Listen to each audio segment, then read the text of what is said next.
चलिए शुरुआत करते हैं अच्छी और सच्ची खबरों की दिवाली की तैयारियों के साथ, क्योंकि देश भर में रोशनी के इस त्योहार की रौनक नजर आने लगी है। तैयारियां जोर शोर से चल रही हैं और इन तैयारियों के तहत ही लोग इस बार इको फ्रेंडली दीपावली मनाने पर खास जोर दे रहे हैं। अब चाहे वो फिर ग्रीन पटाखे हो या फिर घरेलू सजावट का सामान, लोग ऐसी चीजों की खरीदारी कर रहे हैं जो कि पर्यावरण के अनुकूल हो। लोगों की डिमांड को देखते हुए बाजार में इको फ्रेंडली चीजों की भरमार है।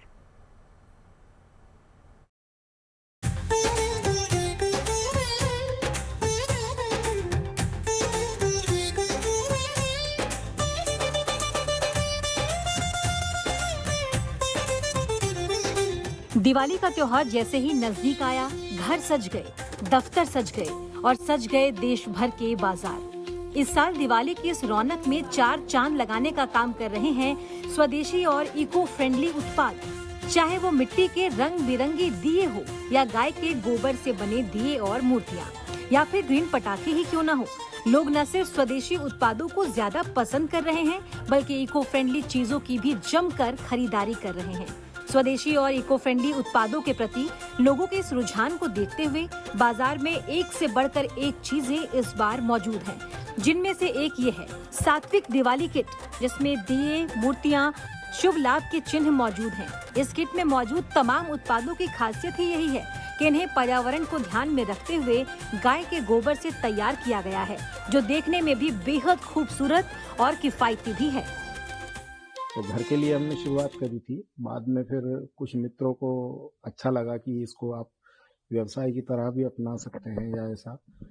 तो उस समय फिर कुछ 2016 में हमारे ऐसे कारण बने कि हम रोजगार खो चुके थे, तो हमने सोचा कि चलो फिर इसी पर अपना रोजगार भी हो जाए और गौ माता की सेवा भी हो जाए। आज भोपाल के अंदर ही हमारे करीब गोबर शिल्प के काम करने वाले 5 से 7 लोग हैं और पूरे देश भर में लगभग 3-4 हजार लोग इस प्रकार के उत्पाद बनाने वाले हो गए हैं, जो अब विदेशों तक में इसकी सप्लाई देते हैं। 5-7 राज्यों में इस प्रकार के ये सारे उत्पाद भेजता हूँ, जैसे दिल्ली हुआ, मुंबई हुआ, पुणे, महाराष्ट्र का आपका हुआ, राजस्थान में हुआ, उत्तर प्रदेश में हुआ, बिहार वगैरह भी हमने उसको जो है अभी माल पूरा भेजा हुआ है, और छत्तीसगढ़ वगैरह में हमारा बिलासपुर, रायपुर वगैरह सब जगह जाता है।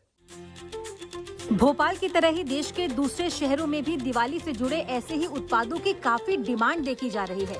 लिहाजा लोगों की इस डिमांड को पूरा करने के लिए इन्हें तैयार करने वाले कारीगर इन दिनों रात दिन मेहनत कर रहे हैं।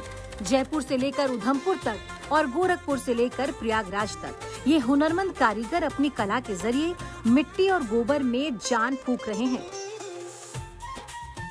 दीपावली का त्योहार आने वाला है और सबसे ज्यादा ऐसे वक्त में जो लोग अपने घरों को सजाने के लिए दियों का प्रयोग करते हैं, और ये दिए मिट्टी या तमाम तरह के जो सामान है उनसे बनते हैं, लेकिन प्रयागराज में गाय के गोबर से ये दिए बनाए जा रहे हैं। तमाम ये सामान है, गणेश जी की मूर्ति है, वो भी शुद्ध गाय के गोबर से बनी हुई है। और ये देख सकते हैं कि किस तरह से ये पूरी जो रंगोली है ये भी गाय के गोबर से बनी हुई है। चारों तरफ से दिए लगे हैं, माँ के जो पैर हैं वो बने हैं, और यहाँ पर ये जो दिया है ये भी गाय के गोबर से बना हुआ है, और ये पूरी तरह से इको फ्रेंडली है और आसानी से ये पानी में घुल जाता है, जिससे आप इसके घोल को पेड़ों में डाल सकते हैं, जिससे पर्यावरण भी बचेगा। जी, ये पूरी तरह से देसी गाय के गोबर से बने हुए, और किसी गोबर से नहीं बनता है ये, क्योंकि देसी गाय के गोबर में बाइंडिंग की शक्ति होती है। तो इस गोबर को हम लेते हैं, ताज़े गोबर को, उसको सुखाते हैं, सुखाने के बाद जब वो प्रॉपर सूख जाता है तो टेल्कम पाउडर उसका बनाते हैं मशीन में पीस के। उसके बाद हम ये मूर्ति का रूप बनाते हैं। इसको लगभग 15 से 20 दिन लग जाता है हमको सुखाने और इसके इस प्रोसेस में। पूरी तरह से इको फ्रेंडली है, पूरी तरह से इको फ्रेंडली है, पर्यावरण के अनुकूल है। पहले ज़माने में तो सब मिट्टी का ही बनता था, लेकिन अब जैसे कि टेक्नोलॉजी आ गई, चीज़ें चेंज हो गई हैं, लेकिन हमारे स्वास्थ्य के लिए, हमारे समाज के लिए जो मिट्टी, जो को बर्तन हैं या जिनकी जो प्रोडक्ट हैं बहुत लाभदायक हैं। काफ़ी चीज़ें हैं, जैसे हम देखते हैं चाइनीज़ चीज़ें आ रही हैं, फलाना काफ़ी कुछ चीज़ें आती हैं, जिससे पोल्यूशन तो बढ़ता ही है। आपने जैसे मिट्टी के दिए हो गए, लोग घरों में जलाते हैं, पॉजिटिव एनर्जी आती है। आप एक बल्ब लगाओगे उससे पॉजिटिव एनर्जी नहीं आएगी, लेकिन दिए से आपकी एक घर का वातावरण भी शुद्ध होता है और माहौल भी अच्छा लगता है। और जैसे ये लोग हैं इतनी मेहनत से करते हैं, इनको भी बेनिफिट होता है। दिवाली का यह त्योहार बिना आतिशबाजी के अधूरा है, लेकिन आतिशबाजी से पर्यावरण को होने वाले नुकसान को देखते हुए अब प्रदूषण फैलाने वाले पटाखों पर रोक लग गई है। ऐसे में ग्रीन पटाखों का चलन देश में तेजी से बढ़ रहा है। देश भर में अपने पटाखों के लिए मशहूर तमिलनाडु के शिवकाशी में इस साल ऐसे ग्रीन पटाखों की भरमार है। जैसा कि ये डिजिटल पटाखों का ये सेट, जिसका आकार वंदे भारत ट्रेन जैसा है। इसके अलावा इस साल भारतीय सेना के सम्मान में ऑपरेशन सिंदूर की थीम पर भी पटाखे यहाँ तैयार किए गए हैं और बच्चों के लिए भी खास तौर पर त्रिशूल, गदा, तीर और कार्टून बेस्ड पटाखे बिक रहे हैं। प्रयागराज से पंकज श्रीवास्तव के साथ bureau report, good news today. और अगली अच्छी खबर है अयोध्या से, जहां पर दीपोत्सव को लेकर तैयारियां तेज हो गई हैं क्योंकि वक्त अब बेहद कम बचा है। ऐसे में दीपोत्सव के लिए रामनगरी अयोध्या की सजावट का काम शुरू कर दिया गया है। तो अयोध्या के चौक चौराहों और सरयू के घाटों को चमकाने का काम किया जा रहा है। इस साल सरयू तट के 56 घाटों पर 26 लाख दियों को जलाने का रिकॉर्ड है। 28 लाख दिए बिछाए जाएंगे, जो कि एक नया विश्व रिकॉर्ड कायम करेंगे। इसके अलावा 22 झांकियां और 5 देशों रूस, इंडोनेशिया, थाईलैंड, श्रीलंका और नेपाल की रामलीलाएं इस दीपोत्सव के आकर्षण का केंद्र होंगी।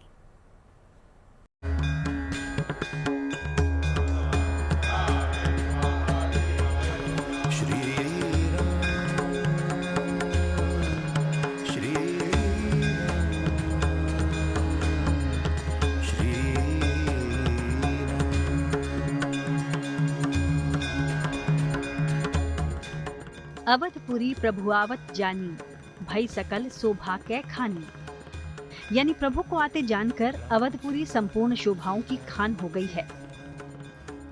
रामचरितमानस की ये चौपाई अयोध्या के इस 9वें दीपोत्सव पर साकार होती दिखने वाली है। प्रभु श्री राम की नगरी को उनके स्वागत के लिए सजाने और संवारने का काम शुरू कर दिया गया है। चौक चौराहों से लेकर सरयू के पवित्र घाटों तक, मंदिरों से लेकर कुंड और सरोवरों तक हर जगह रोशन होने वाली है। अयोध्या प्रशासन हर साल की तरह इस साल भी भव्य और दिव्य दीपोत्सव की तैयारी में जुटा है। इन तैयारियों के तहत शहर की साफ सफाई और रंग रोगन का काम इन दिनों बहुत तेजी से चल रहा है।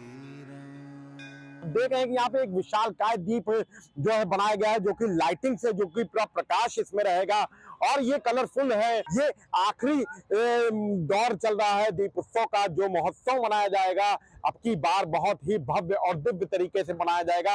ये धर्म पथ है और धर्म पथ से ही वो द्वार होता है, धर्म पथ से ही लोग आते हैं इस दीप उत्सव को देखने के लिए। यही इन्हीं सड़कों से लोग जाते हैं। ये धर्म पथ है, अयोध्या धाम है और इस धाम और इस नगरी में भगवान राम जब लंका पर विजय प्राप्त करके इस धर्म नगरी में जब आए थे, अयोध्या वासियों ने उनका दीप जलाकर उत्साहित से बहुत अच्छे से उनका स्वागत किया था। हर घर में दीप जले थे। अयोध्या का ये 9वां दीपोत्सव पिछले वर्षों के मुकाबले और भी बड़ा और भव्य होने जा रहा है, क्योंकि इस साल सरयू तट के 56 घाटों पर 26 लाख दियों को जलाने के लिए 28 लाख दिए बिछाए जाएंगे, जिसके जरिए एक नया विश्व रिकॉर्ड बनाने की कोशिश होगी। इस साल पहली बार लक्ष्मण किला घाट को दीपोत्सव में शामिल किया गया है, जहां दीपोत्सव पर 4.25 लाख दिए जलाए जाएंगे। यानी लाखों की संख्या पर जब ये दिए 19 तारीख की शाम को एक साथ रोशन होंगे, तो पूरी रामनगरी लाखों दियों की अविरल ज्योति से जगमग हो उठेगी। इसके अलावा drone show, 3D light and sound show और ग्रीन आतिशबाजी जैसे कार्यक्रम भी इस दीपोत्सव की आभा में 4 चांद लगाने का काम करेंगे। दीपोत्सव 19 अक्टूबर को, अर्थात सरयू तट पर तो 25 लाख से भी अधिक दीप प्रज्वलित करने का कार्यक्रम विगत कई वर्षों से चल रहा है। वो 19 अक्टूबर को होगा। इस कार्यक्रम में माननीय मुख्यमंत्री उत्तर प्रदेश आते हैं, तो मेरा अनुमान है इस बार भी आएंगे। जो दीपोत्सव का कार्यक्रम होना है, इस बार हम पिछली बार का जो अयोध्या का रिकॉर्ड था उसी को तोड़ने जा रहे हैं। तो 26 लाख से अधिक दिए हम जलाएंगे, उनका प्रज्वलन किया जाएगा। उसके बाद आरती में भी जो पिछली बार आरती हुई थी उसको भी हम इस बार नया रिकॉर्ड बनाने जा रहे हैं। तो आरती की जाएगी, उसके बाद ड्रोन शो, 3D और लाइट एंड साउंड शो होगा और उसके बाद आतिशबाजी होगा। तो उन सभी का निरीक्षण करने गए थे। सारी तैयारियां जो हैं वो समय से पूरी हो जाएंगी। दीपोत्सव पर देश और विदेश से अयोध्या पहुंचने वाले राम भक्तों को कई सांस्कृतिक और धार्मिक आयोजन भी देखने को मिलेंगे। अंतर्राष्ट्रीय रामायण और वैदिक अनुसंधान संस्थान के निदेशक आशुतोष द्विवेदी ने बताया कि दीपोत्सव पर कुल 22 झांकियां निकाली जाएंगी, जिन्हें बनाने का काम इन दिनों जोरों शोरों से चल रहा है। इन झांकियों के जरिए लोग रामायण के प्रसंगों और अयोध्या की विकास गाथा को देख पाएंगे। इसके अलावा 5 देशों रूस, इंडोनेशिया, थाईलैंड, श्रीलंका और नेपाल की रामलीलाएं भी आकर्षण का केंद्र होंगी। इस बार 22 झांकियां निकाली जा रही हैं, जिसमें 7 संस्कृत विभाग की हैं, कुछ 14 सूचना विभाग की हैं और एक अयोध्या विकास प्राधिकरण की झांकी भी इसमें रखी गई है। इसके अलावा जो है बहुत सारे सांस्कृतिक कार्यक्रम होने हैं।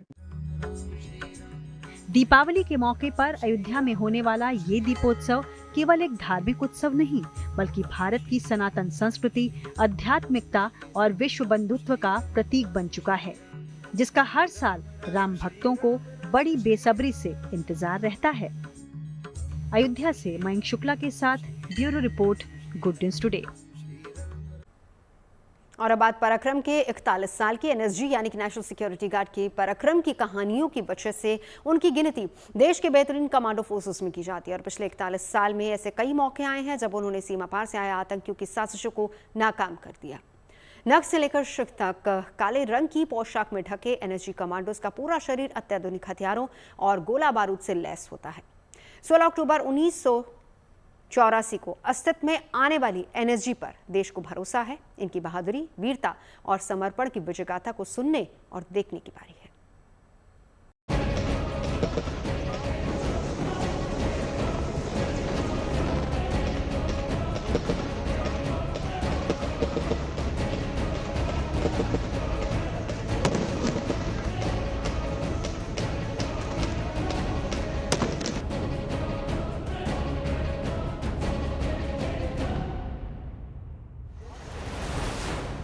नख से लेकर शिख तक काले रंग की पोशाक में ढके जाबाज एनएसजी यानी नेशनल सिक्योरिटी गार्ड के कमांडोज हैं, जिनके पराक्रम की कहानियों की वजह से ही इस फोर्स की गिनती देश के बेहतरीन कमांडो फोर्सेज में होती है।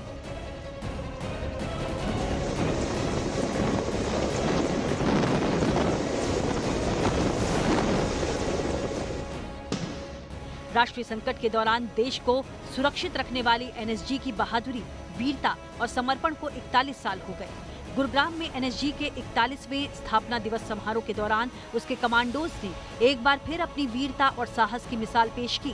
प्रतीकात्मक तौर पर सीमा पार से आए कुछ आतंकियों ने दिल्ली के एक मेडिकल कॉलेज पर हमला किया और वहां मौजूद स्टाफ, मरीज और छात्रों को बंधक बना लिया।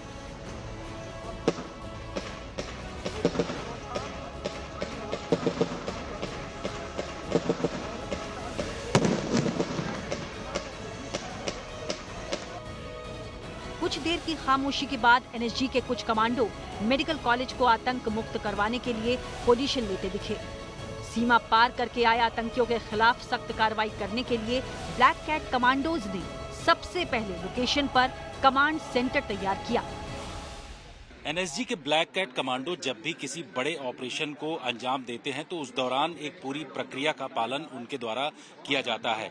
एक आईसीपी बनाया जाता है, यानी कमांड कंट्रोल जो सेंटर उसका होता है, वहां से सबसे पहले एनएसजी के कमांडो शुरुआत करते हैं। यहां पर जो डेमो दिखाया जा रहा है वो दिल्ली मेडिकल कॉलेज, यानी कि अगर इसको आतंकवादियों के द्वारा हाईजैक कर लिया जाता है तो उस दौरान कैसे यहां से जो बंधक हैं उनको छुड़ाना है, उसके लिए किस तरीके से काम करना है। और सीधे आप बाईं तरफ जो तस्वीरें देख रहे हैं, ये आईसीपी यानी कि कमांड कंट्रोल सेंटर जो बनाया जा रहा है, यहाँ पर सबसे पहले ब्रीफिंग दी जाती है। जितने भी कमांडोज इस पूरे एरिया में ऑपरेशन करने वाले होते हैं, उन कमांडोज को पूरी तरीके से जानकारी दी जाती है, ब्रीफिंग दी जाती है, और उसके बाद जो है यहाँ से ऑपरेशन शुरू होता है, जिसमें इलेक्ट्रॉनिक सर्विलांस के जरिए जो है तमाम चीजें रेकी की जाती हैं।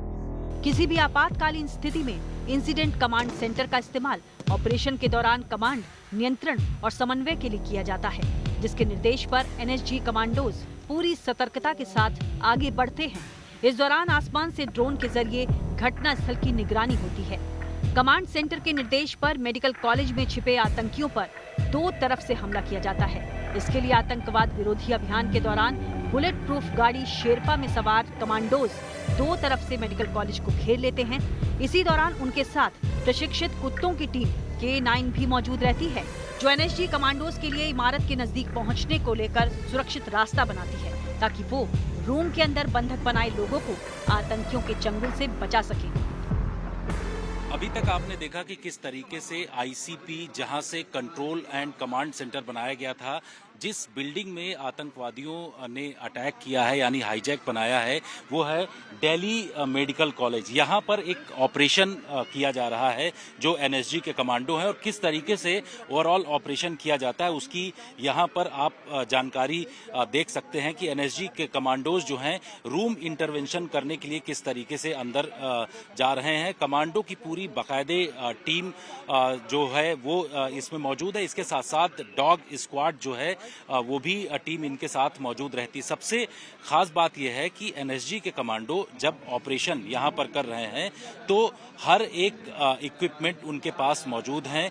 आप देख रहे हैं कि ऑपरेशन के दौरान किसी भी तरीके से कोई चूक न हो, इसलिए बेल्जियन मेलेनोइस किस्म के जो K9 टीम इनके पास मौजूद है, उस टीम का इस्तेमाल किया जाता है। और ये जो आप तस्वीरें देख रहे हैं, ये रूम इंटरवेंशन यानी कि बंधक बना करके किसी कमरे के अंदर जो बंधकों को रखा है आतंकियों ने, उनको किस तरीके से छुड़ाना है, उसको लेकर के बड़े कदम यहाँ पर उठाए जा रहे हैं।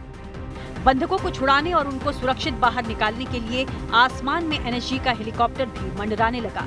हवा में उसके एक जगह रुकने पर एनएसजी कमांडो एक-एक कर रस्सी के सहारे जमीन पर उतरने लगे। इस ऑपरेशन के दौरान एनएसजी के पैराग्लाइडर्स भी जमीन की तरफ से तेजी से बढ़ते नजर आए। एनएसजी के कमांडो जमीन से लेकर के आसमान तक सभी जगहों पर ऑपरेशन करते हैं। जहां जरूरत पड़ती है तो वहां हेलीकॉप्टर जो एनएसजी का है उसका इस्तेमाल किया जाता है, तो वहीं दूसरी तरफ जब जरूरत पड़ती है तो जो पैराग्लाइडर्स हैं, आप तस्वीरों में देख रहे हैं कि किस तरीके से ये एक एक करके जो एनएसजी के पैराग्लाइडर्स हैं वो उतर रहे हैं। दरअसल ये जब भी ऑपरेशन करना होता है किसी भी एक बिंदु पर, ये आसमान से वहां से उतरते हैं और उसके बाद उस जगह तक ये पहुंच सकते हैं। यानी कि जो एनएसजी के जो पैराग्लाइडर्स हैं यानी कि जो कमांडोज हैं, इस तरीके से ऑपरेशन करते हैं। आप यहाँ भी तस्वीरों में देख सकते हैं कि एक एक करके ये कमांडोज किस तरीके से उतर रहे हैं। एनएसजी के इस ऑपरेशन के दौरान कुछ आतंकी मेडिकल कॉलेज की पीछे की खिड़की से बाहर से निकलकर भागने की भी कोशिश करते हैं। हालांकि उनके इस प्रयास को भी एनएसजी के जाबाज K9 टीम के साथ मिलकर असफल कर देते हैं।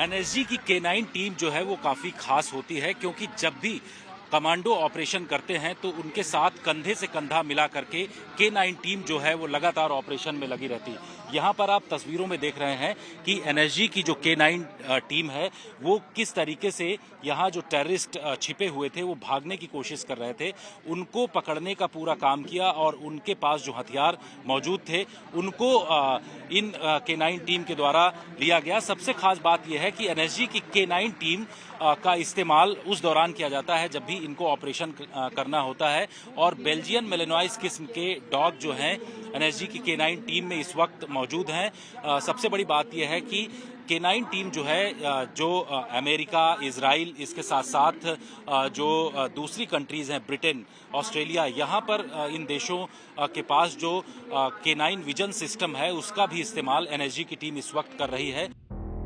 आतंकी हमले के दौरान मौके से मिले बम या आईईडी को निष्क्रिय करने की भी जिम्मेदारी एनएसजी की ही होती है। इसके लिए एनएसजी के बम निरोधक दस्ते की तरफ से ROV यानी रिमोट ऑपरेटेड वाहन का इस्तेमाल किया जाता है। तस्वीरों में देख रहे हैं कि जो बम यहाँ पर मिला है जिसमें विस्फोटक होने की संभावना है, उसको बाकायदे जो यहाँ पर रिमोटेड ऑपरेटेड व्हीकल है उसके जरिए जो वेसल है वहाँ तक ले जाया जा रहा है। दरअसल वेसल के अंदर अगर कोई भी इसके अंदर बम डाला जाता है, उसको अगर बंद करेंगे तो इसको वो निष्क्रिय करता है, यानी कि इसके अंदर किसी भी तरीके से अगर विस्फोट होता है तो बाहर किसी भी तरीके की क्षति नहीं होती है। तो इस तरीके से किसी भी ह्यूमन यानी कि एनएसजी का कमांडो वहां पर न जा करके बाकायदे रिमोटेड ऑपरेटेड व्हीकल जो हैं ROV उनका इस्तेमाल किया जा रहा है। इस समय इस बैग में जो भी विस्फोटक है, आईडी या फिर बम अगर हो सकता है तो उसको बाकायदे ये जो वेसल है इसके अंदर रखा जा रहा है और उसके बाद ये वेसल जो है इसको बंद किया जाएगा। बंद करने के बाद इसको नष्ट किया जाएगा। वेसल के अंदर जो है वो बम को रखा जा चुका है, जो कि आप आगे देख सकते हैं कि किस तरीके से उसको नष्ट किया गया है। उस बम को 16 अक्टूबर 1984 को एनएसजी अस्तित्व में आई थी। केंद्रीय गृह मंत्रालय के तहत काम करने वाली एनएसजी पर VIP सिक्योरिटी, आतंकी गतिविधियों के अलावा हाईजैकिंग को नाकाम करना और बम का पता लगाने जैसी बेहद जटिल जिम्मेदारी होती है। इसके लिए ब्लैक कैट कमांडोज को आधुनिक हथियारों और तकनीकों से लैस किया गया है। मित्रों, आज स्पेशल ऑपरेशन ट्रेनिंग सेंटर का भी शिलान्यास हुआ। 141 करोड़ की लागत से 8 एकड़ भूमि में अत्याधुनिक ट्रेनिंग, आतंकवाद का सामना करने की कमांडोज की, स्पेशल कमांडोज की यहां पर होगी। मौजूदा समय में देश के 6 शहरों में एनएसजी हब मौजूद हैं, जिनमें कोलकाता, मुंबई, अहमदाबाद, चेन्नई, हैदराबाद और जम्मू शामिल हैं। इन्हीं शहरों की फहरिस्त में भगवान राम की नगरी अयोध्या के भी शामिल होने की बारी आ गई है। इस नए एनएसजी हब पर भी अपने रीजन में होने वाली आतंकी गतिविधियों पर नजर रखने और कार्रवाई करने की जिम्मेदारी होगी, ताकि आतंकी हमले से जुड़ी परिस्थिति पैदा होने पर वो बगैर वक्त गंवाए मौके पर अपने कमांडोज भी भेजें, ताकि आतंकवाद की कमर तोड़ी जा सके। गुरुग्राम से जितेंद्र बहादुर सिंह के साथ bureau report, good news today. बात मौसम की, जो धीरे धीरे सर्द होता जा रहा है। अक्टूबर का आगाज ठंड की दस्तक के साथ हो गया है, यानी कि अभी गुलाबी ठंड महसूस होने लगी है। मौसम विभाग के मुताबिक आने वाले दिनों में ठंड में इजाफा होने की उम्मीद है। बताया जा रहा है कि अगर ऐसा हुआ तो इस बार देश में 110 साल की तीसरी सबसे बड़ी ठंड होगी।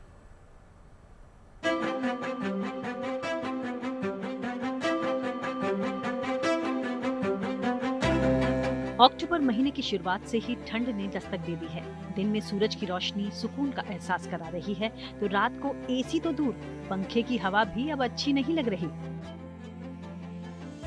पहाड़ों पर बर्फ ने डेरा डाल दिया है। सिक्किम, कश्मीर, उत्तराखंड, हिमाचल प्रदेश से लेकर नेपाल तक पूरे उच्च हिमालय पर सफेद बर्फ की चादर बिछी हुई है। हिमालय का 86% हिस्सा समय से 2 महीने पहले ही बर्फ से ढक गया है। इसका असर मैदानी इलाकों में तापमान में गिरावट के रूप में नजर भी आ रहा है। पिछले दिनों आए वेस्टर्न डिस्टर्बेंस की वजह से पूरे हिमालय क्षेत्र में तापमान 2 से 3 डिग्री सेल्सियस कम बना हुआ है। इस वजह से ताजा बर्फ फिलहाल पिघल नहीं रही। दिसंबर में लानीना सक्रिय हो रहा है, जो प्रशांत महासागर के तापमान के सामान्य से ठंडा होने की एक मौसमी घटना है, जिससे भारत में अच्छी बारिश और ज्यादा ठंड पड़ती है। लानीना की वजह से उत्तर, मध्य और पूर्वी भागों में औसत तापमान 3 से 4 डिग्री तक और गिर सकता है।